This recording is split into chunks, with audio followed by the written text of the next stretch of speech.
उमेदवार म्हणून लढत किती रंगी असावी हे ठरवण्याचा अधिकार मला नाही। निवडणूक लढवणं माझं काम आहे आणि निवडणूक लढवणार हे काय आज मी जाहीर केलेलं नाही।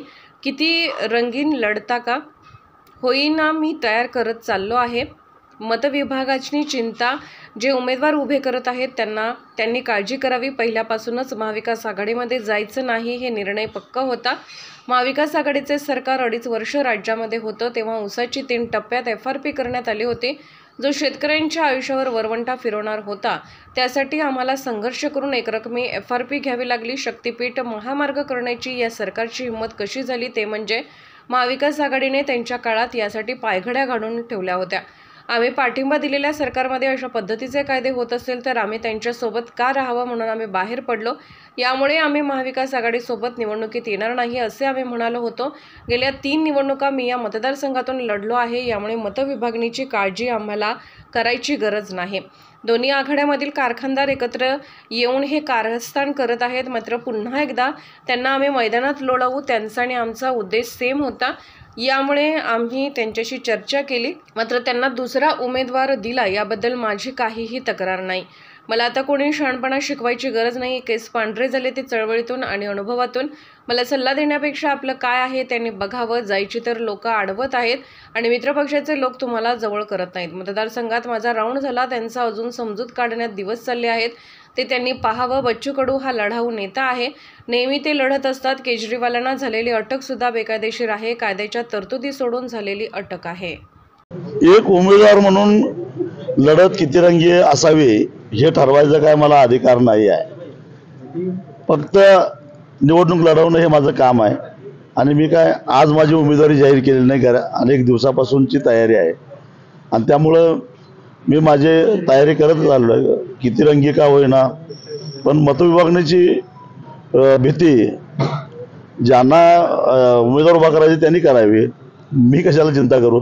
मतविभागणी चर्चा झाली, सकारात्मक चर्चा झाली होती, तुम्ही तुमची बाजू मांडण्याचा प्रयत्न केला होता उद्धव ठाकरेंसोबत, तरी देखील मग का अशा पद्धतीचा निर्णय झाला? एक तर पहिल्यापासून महाविकास आघाडीमध्ये जायचं नाही हा निर्णय आमचा पक्का होता आणि याचं कारण हे आहे, कारण याच महाविकास आघाडीचं सरकार जेव्हा महाराष्ट्रामध्ये 2.5 वर्षामध्ये होतं त्या काळामध्ये ऊसाची 3 टप्प्यामध्ये FRP केलेली होती, जो कायदा ऊस उत्पादक शेतकऱ्यांच्यावर वरवंटा फिरणारा होता। त्यासाठी आम्हाला सातत्यानं संघर्ष करून एकरकमी FRP घ्यावी लागली।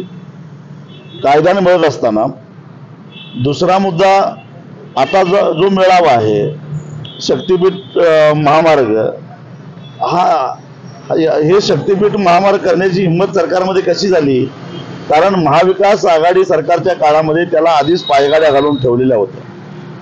जी दुरुस्ती झाली 2013चा जो मूळ कायदा आहे त्याच्यामध्ये बाजारभावाच्या चौपट आणि वाटाघाटीतून 1 पट जादा वाढवायचा अधिकार जिल्हाधिकाऱ्यांना अशी मूळ तरतूद होती। गावसभेचा ठराव आणि 90% प्रकल्पग्रस्तांची मान्यता न तरच जमीन अधिग्रहित करता येईल अशा प्रकारचे ज्या काही तरतुदी होत्या त्या साऱ्या तरतुदी विधिमंडळामध्ये महाविकास आघाडी सरकारच्या काळामध्ये दुरुस्त केल्या गेल्या।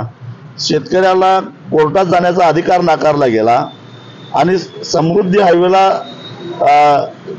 शेतकऱ्यांना जेवढे पैसे मिळालेत त्याच्या केवळ 40% रक्कम मोबदला म्हणून आता शक्तीपीठाला जमीन जाणाऱ्या शेतकऱ्यांना मिळणार आहे। आणि मग हे कायदे केले कोणी? आणि त्यामुळं हे अशा प्रकारचे जर कायदे आम्ही पाठिंबा दिलेल्या सरकारमध्ये होत असतील तर आम्ही का राहावं, त्या सरकारच्या पाठीशी का राहावं म्हणून आम्ही बाहेर पडलेलो होतो। हे मुद्दे अजून स्पष्ट झालेले नाहीत किंवा म्हणून आम्ही महाविकास आघाडीत येत नाही असं सांगितलेलं होतं।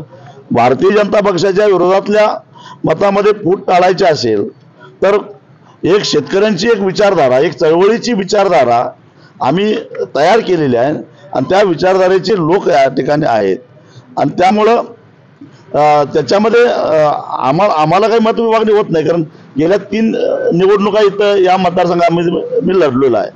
परंतु त्याच्यामध्ये भारतीय जनता पक्षाच्या विरोधातल्या मतांची भर पडली तर निवडणूक अधिक सोपी होईल असं अनेक जाणकारांनी सांगितल्यामुळं महाविकास आघाडीला मी सुचवलं की तुमचा उमेदवार तरी निवडून येत नाही, मग तुम्ही उभा करू नका, आणि जे तुम्हाला साध्य करायचं ते परस्पर माझ्याकडून साध्य होईल हा प्रस्ताव ठेवला होता. त्यासाठी 2 वेळा उद्धवजींना भेटलो होतो. त्यांनी सुरुवातीला अनुकूलता दाखवली होती, परंतु कुठून काय चाव्या फिरल्या मला माहित नाही, पण झाली लढत.